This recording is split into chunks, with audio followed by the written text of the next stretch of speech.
Hello folks, today we'll see some of the golden rules to keep in mind while attempting comprehension.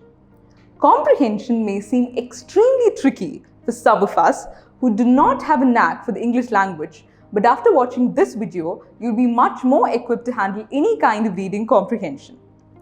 Before we get into that, let me just say that your basic study routine for English should always include reading passages in para jumble, vocabulary enhancement in getting your grammar right, one concept at a time.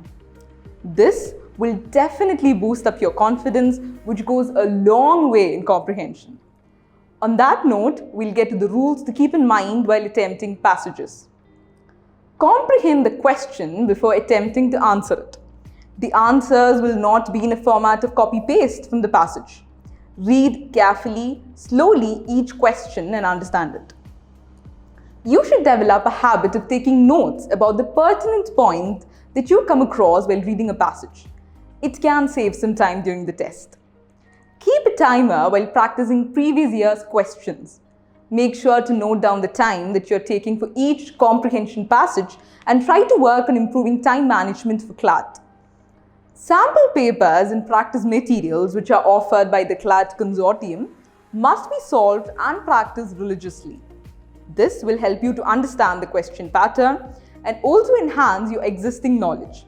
You can easily improve your speed and accuracy in the CLAT exam by solving as many sample papers as possible.